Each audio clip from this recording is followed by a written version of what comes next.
സാന്ദ്ര തുടരുന്നുണ്ട്. സാന്ദ്ര, സംഘടനയ്ക്കുള്ളിൽ നിന്നുള്ള ഒരാളാണ് പ്രതികരിച്ചിരിക്കുന്നത്. ഷിബുജി സുശീലൻ, അദ്ദേഹം ജനറൽ സെക്രട്ടറിയാണ്.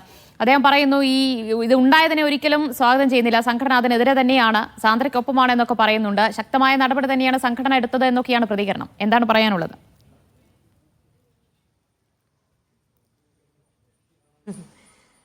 അതിപ്പോ ഇത് പുറത്തു വന്നതിന് ശേഷമാണ്. ഇതിന് മുമ്പ് ഇതിനുള്ളിൽ ഈ മെസ്സേജ് ഇട്ടപ്പോ ഇദ്ദേഹം ഈ റെനി ജോസഫ് എന്ന വ്യക്തി അതിൽ ഈ വോയിസ് മെസ്സേജ് ഇട്ടതിന് ശേഷം ആ ഗ്രൂപ്പിനുള്ളിൽ തന്നെ നടന്ന ചർച്ചകൾ അത് കഴിഞ്ഞതിന് ശേഷം ഒരു 3-4 ദിവസം എന്നെക്കുറിച്ച് തന്നെയായിരുന്നു ചർച്ച അതിനുള്ളിൽ. ആ വോയിസ് മെസ്സേജുകളും എൻ്റെ കയ്യിലുണ്ട്, ആ സ്ക്രീൻഷോട്ട്സും എൻ്റെ കയ്യിലുണ്ട്.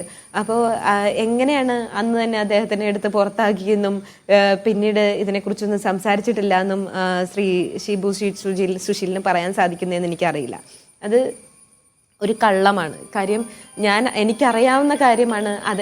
അവരിതിനുള്ളിൽ ചർച്ച നടത്തിയിരുന്നെന്നും എന്നെ മലയാള സിനിമയിൽ നിന്നും വിലക്കണമെന്നും എൻ്റെ കൂടെ ഇനി സഹകരിക്കരുതെന്നും ഒക്കെ പറഞ്ഞ് പലരും മെസ്സേജുകൾ ഇടുകയും, കൂടാതെ ഇതിനു മുമ്പ് നമ്മുടെ മന്ത്രിയായ ശ്രീ ഗണേഷ് കുമാർ സർ ഇതേപോലൊരു പരാമർശം പ്രൊഡക്ഷൻ കൺട്രോളറെ കുറിച്ച് പറഞ്ഞതിന് അദ്ദേഹത്തെ കൊണ്ട് അവർ മാപ്പ് പറയിച്ചിട്ടുണ്ട് എന്നും ഒക്കെ അതിൽ ഡിസ്കഷൻ വന്നിരുന്നു. അതുപോലെ തന്നെ എന്നെ കൊണ്ടും പറയിപ്പിക്കും, ശ്രീ ഗണേഷ് കുമാറിന് പറയാൻ പറ്റുമെങ്കിൽ എന്നെ കൊണ്ടും അവർ പറയിപ്പിക്കും എന്നുള്ള രീതിയിലൊക്കെയുള്ള ഡിസ്കഷൻസ് പിന്നീട് അങ്ങോട്ടുള്ള 3-4 ദിവസം എന്നെക്കുറിച്ച് തന്നെയായിരുന്നു ചർച്ച. പിന്നെ ഇപ്പോൾ ശ്രീ ശിവചേട്ടൻ പറഞ്ഞതുപോലെ അങ്ങനെ ഒരു അന്ന് തന്നെ ഇതിനൊരു തീരുമാനമാക്കുക ഉണ്ടായിട്ടില്ല. മാത്രമല്ല, ഞാൻ പിറ്റേ ദിവസം തന്നെ പോയി കംപ്ലൈൻറ്റ് കൊടുത്തിരുന്നു, പോലീസിൽ അറിയിച്ചിരുന്നു. ഈ വോയിസ് മെസ്സേജും സ്ക്രീൻഷോട്ട്സും എല്ലാം കൊടുത്ത് ചെയ്യുന്നു. പക്ഷെ പോലീസിൻ്റെ സൈഡിൽ നിന്നും അനാസ്ഥയാണ് ഉണ്ടായത്. പിന്നെ അവരിതൊന്നും അറിയത്തില്ല. എന്തായാലും പോലീസ് അവരെ ഇൻഫോം ചെയ്തിട്ടുണ്ടാവുമല്ലോ.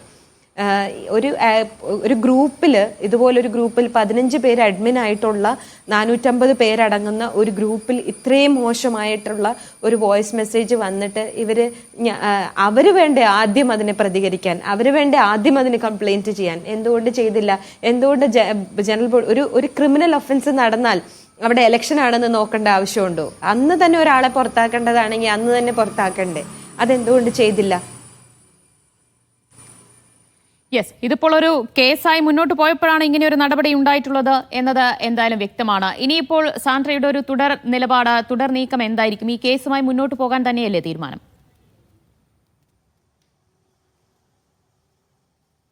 തീർച്ചയായിട്ടും അതെ, ഞാൻ ഈ കേസുമായിട്ട് മുന്നോട്ട് പോവുക തന്നെയാണ്.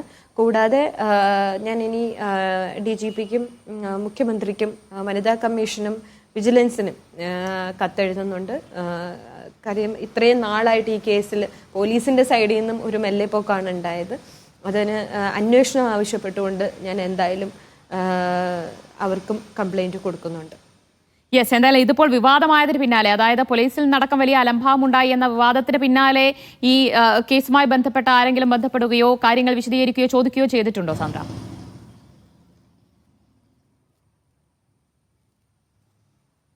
ഇല്ല, ആരും വിളിച്ചിട്ടില്ല. പാലാരിവട്ടം സ്റ്റേഷനിൽ നിന്ന് തന്നെ വിളിച്ചിരുന്നു. SI എൻ്റെ അടുത്ത് സംസാരിച്ചിരുന്നു. അവരിനി അന്വേഷിക്കാം എന്ന് പറഞ്ഞു. ഞാൻ എൻ്റെ സൈഡും പറഞ്ഞു, എന്തുകൊണ്ട് നിങ്ങൾ 2.5 മാസം ഈ കേസ് ഞാൻ ഈ പുറത്തേക്ക് വിടുന്നോടം വരെ ഞാൻ ഇന്നലെയും അവരോട് സംസാരിച്ചതാണ്. ഞാൻ പറഞ്ഞു, എനിക്ക് വേറെ നിവൃത്തിയില്ലെങ്കിൽ ഞാൻ പുറത്തേക്ക് ഇറങ്ങി എനിക്ക് പറയല്ലാതെ, എനിക്ക് മീഡിയയോട് പറയല്ലാതെ നിവൃത്തിയില്ല. അതുകൊണ്ടായിരിക്കാം ഇന്നലെ വൈകുന്നേരം ഇവരെ വിളിപ്പിച്ചതിനുള്ള കാരണവും അതുതന്നെയാണ്. ഇത്രയും നാളും അതിൽ അനക്കമില്ലാതെ വെച്ചതിന് ശേഷം ഇന്നലെ രാവിലെ ഞാൻ വിളിച്ച് സംസാരിച്ച്, കഴിഞ്ഞ ദിവസമൊക്കെ ഞാൻ വിളിച്ചിട്ടൊന്നും ഇവർ ഫോൺ പോലും എടുക്കുന്നുണ്ടായിരുന്നില്ല. അവസാനം ഞാൻ SIT വിളിച്ചിട്ടാണ് വീണ്ടും അവരെ കോൺടാക്ട് ചെയ്യുന്നത്. യെസ്, എന്തായാലും ഈ സംഭവം തുറന്നു പറഞ്ഞതിന് പിന്നാലെ, ഈ വധഭീഷണിയുമായി ബന്ധപ്പെട്ട് പരാതി നൽകിയതിന് പിന്നാലെ, ഈ സിനിമാ മേഖലയ്ക്കുള്ളിൽ നിന്ന്, ഞാൻ ഫെഫ്കയ്ക്കുള്ളിൽ നിന്നല്ല, മൊത്തത്തിൽ സിനിമാ മേഖലയ്ക്കുള്ളിൽ നിന്ന് സാന്ദ്രയ്ക്ക് എത്രത്തോളം പിന്തുണ ലഭിക്കുന്നുണ്ട്?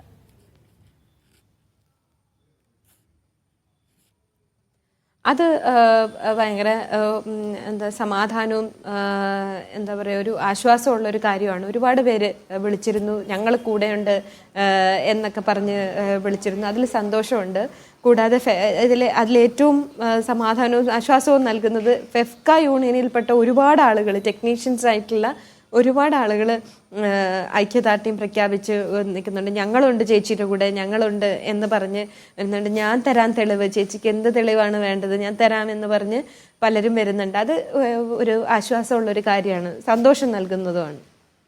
യെസ്, എന്തായാലും നിയമപരമായും അല്ലാതെയും മാനസികമായും വലിയ പിന്തുണ ഞങ്ങളും നൽകുകയാണ് സാന്ദ്ര. ധൈര്യമായിട്ട് തന്നെ മുന്നോട്ട് നീങ്ങുക, കേസുമായി മുന്നോട്ട് നീങ്ങുക. എന്തായാലും എപ്പോഴെങ്കിലും നമുക്ക് വിജയിക്കാൻ കഴിയും എന്നുകൂടി നമുക്ക് പ്രതീക്ഷിക്കാം. വളരെയധികം നന്ദി സാന്ദ്ര തോമസ് അതിഥിയായി എത്തിയതിന്.